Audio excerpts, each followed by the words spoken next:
But it is what it is what it is. YouTube, you know who it is. It's your boy, the Moose Squad. Let's kick it.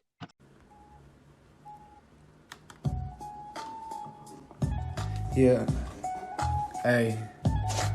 Moose on the loose, showing up to the party. Got 4 or 5 dudes in the room, so we party. The moose go up to the DJ stand. Everybody stand up, they gon' clap their hands. We pulling up to the wedding and the moose still loose. He the one, he the boy, and he 2-step too. Got this music in tune, yeah.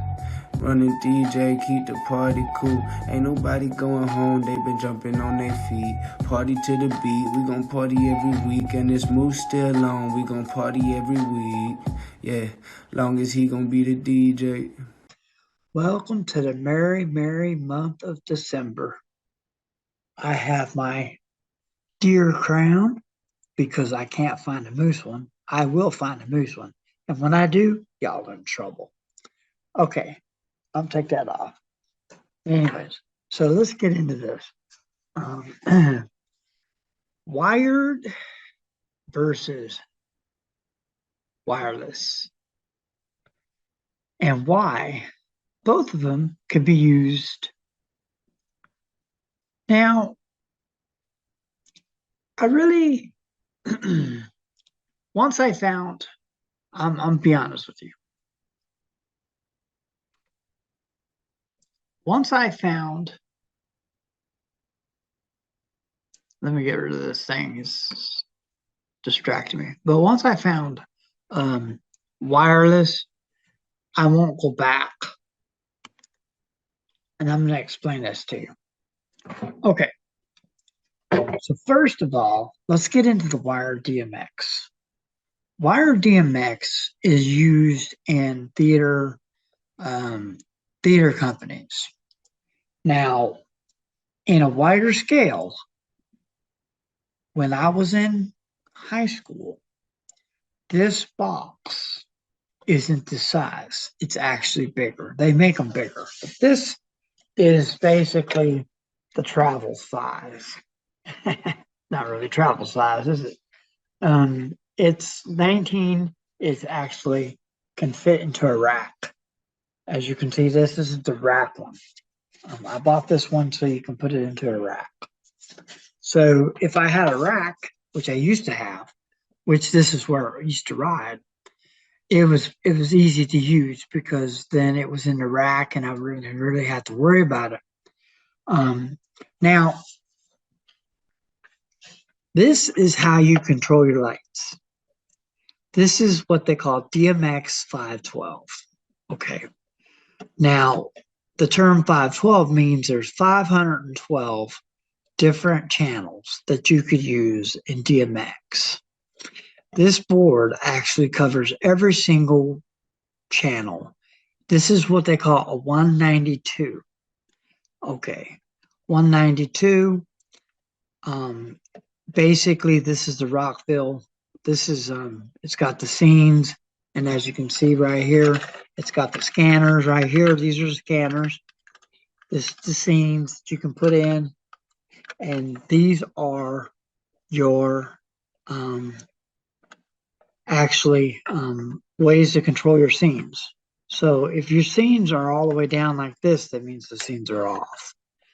You can actually control a scene by pushing a button. You can actually control a scene by pushing these buttons here. You can basically take. I will show you how to do this with my Rockville.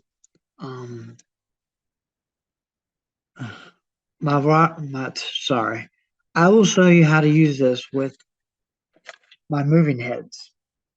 It does work a lot. It does work. Now, don't get me wrong. It does work. It's more into knowing which buttons to push, how to push them. I will walk you through that on one episode of this DMX. We are going to do DMX on what's today? Today is Friday. So Friday, we're going to do DMX. We're going to talk nothing about DMX, everything to do with DMX on Fridays. So to keep you up to date and par with DMX technology.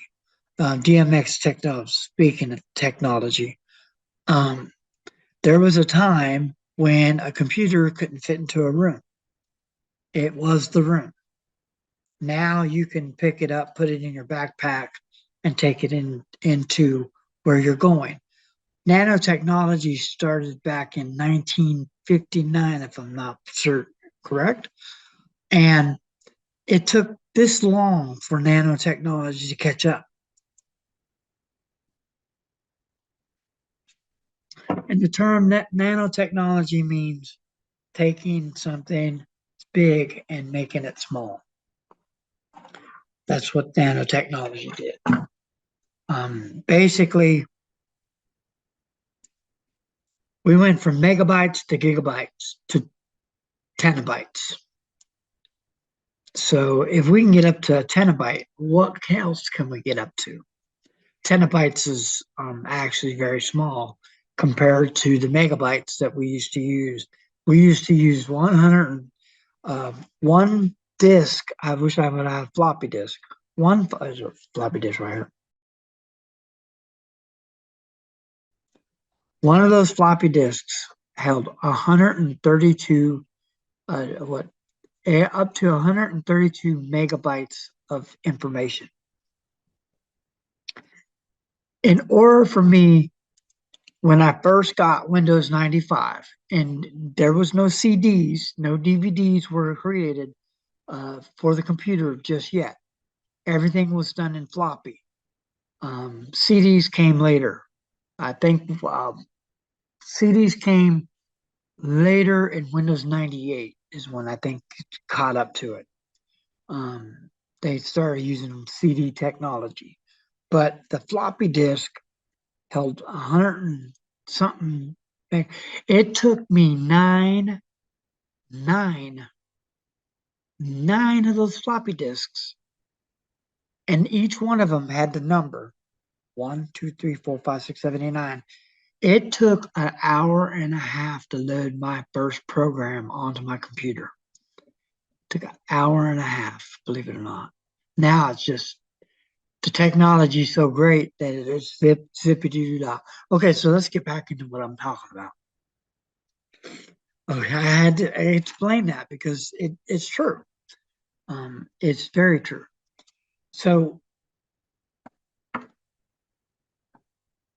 with this box right here, I can do two things. Technically, I can do the old school way and go 512 with the DMX wire. I can do the DMX wire all day long. And as you can see, it's 3-prong. When When DMX first came out, it was 5 prongs. 5 prongs. As you can see, it's gotten narrowed down to 3. With the help of XLR. XLR changed the game for everything. When XLR came out, basically DMX is backwards. You cannot use a DMX wire and an XLR wire. That's why I choose not to use the wires today. I choose to use this little guy right here. The wireless technology. Okay, so the wire means I am restricted. Now, I could actually pull so much DMX wire that it would be crazy, that it would still see the signal half a mile away. Because the XLR, XLR and DMX has 3 prongs. One is the digital power, one is the digital, one is the power, and one is the ground. So each one of them have a different part of what it is. There is actually power. Not enough power. There's not enough power. There's not enough power going between the two, but there's enough. There's power. And you couldn't kill yourself on it, but you could get a jolt. So the wireless technology you can actually use too with this device here. So I can run around with this device and I wouldn't have to use this,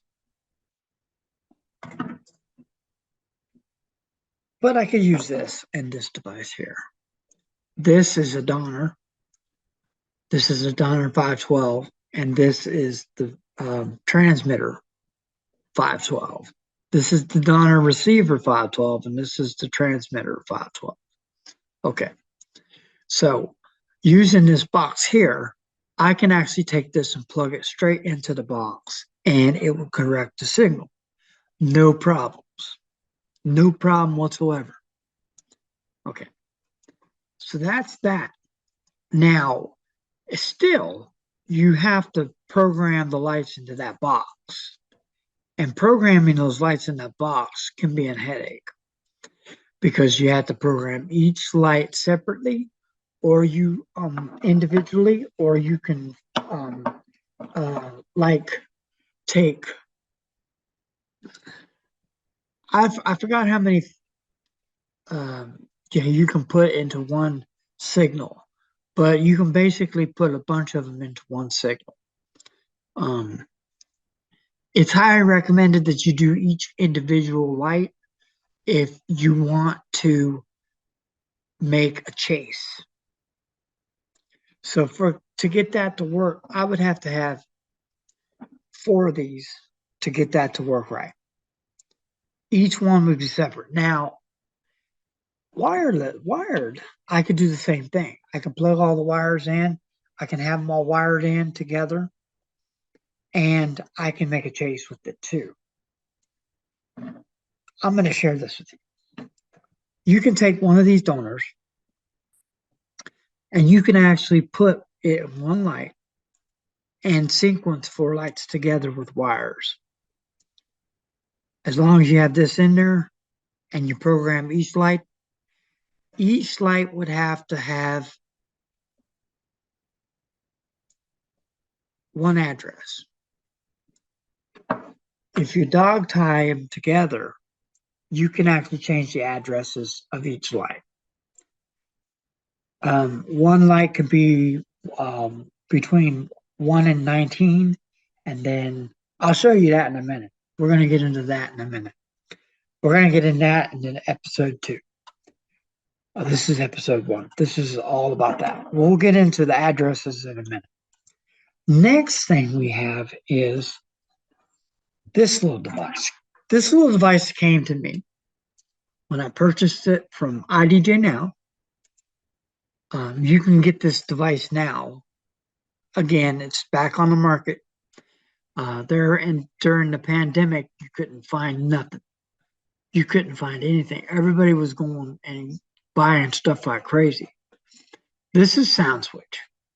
This little device, believe it or not, is the device that comes with SoundSwitch.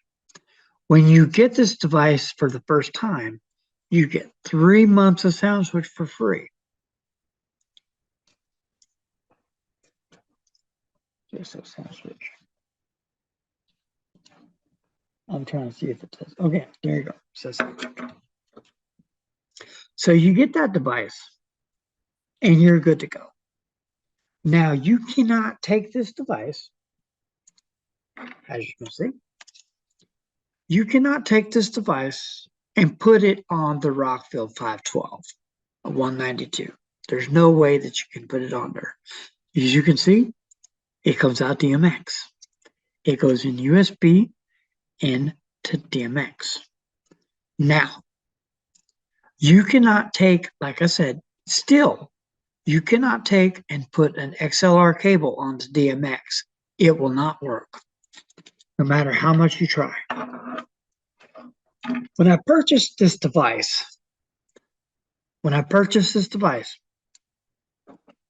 I thought, sweet, now I can just plug right in.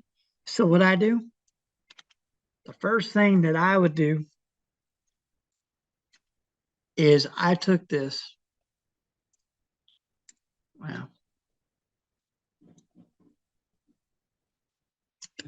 And I did snap, and I thought, plug it into my laptop, and we'd be good to go. I could just DMX right there. So I did it. And guess what happened? Nothing. It wouldn't see the DMX at all. So I had to do some research. I pulled plugs and everything. I did everything that I could think of, that I could imagine. But every time in every video I saw DMX 512 coming from, guess what? A DJ. And I was like, there's got to be a cheaper alternative, man. I'm not paying that much money for this technology. I basically paid $100 for it just backscaled me $100 for the wireless DMX. Is $100 for 3 transmitters and a receiver. So I got 3 transmitters and a receiver for $100. The sound switch cost me $29. So I was up to $150 almost. At $140. Something like that. That's how much it set me back. I wasn't going to pay $300 for ADJ. There's no way I was going to do that. That's a lot of money coming from me.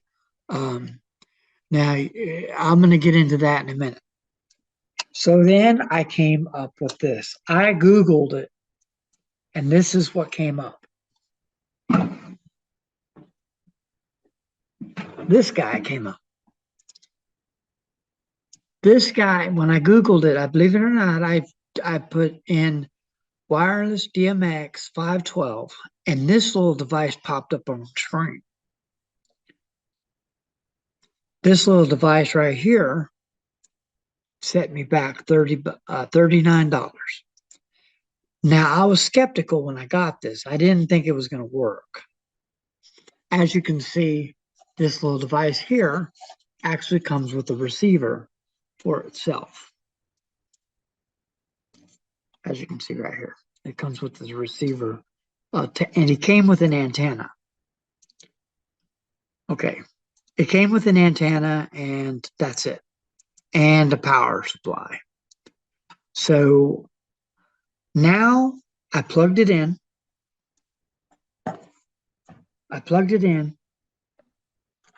Took this little guy right here, plugged it in. I took this little guy right here. Let's do it. Took this little guy and I plugged it in like this. And I took this little guy right here and I plugged this in. And once I did, things started happening. I'm sorry about that. That's because I had it embedded in something. And as you can see, I don't have the power on, but as you can see, this antenna here sticks out.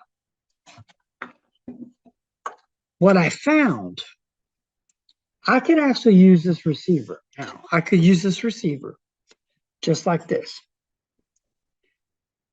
If I use this receiver,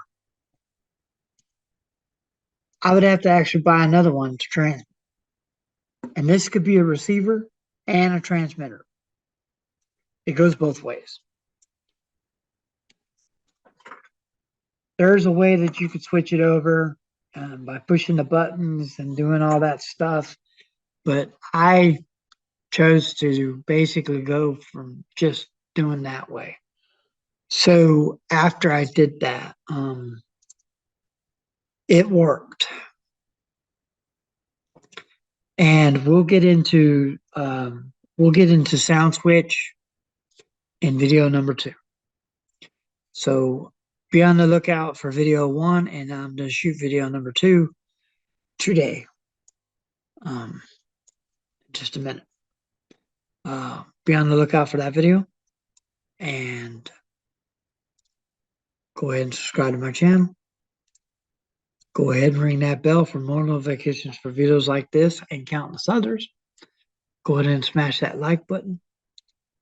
Go ahead and check out these two videos at the end of this video. Check out the videos that's there at the outro. After the outro, check out the video. Peace.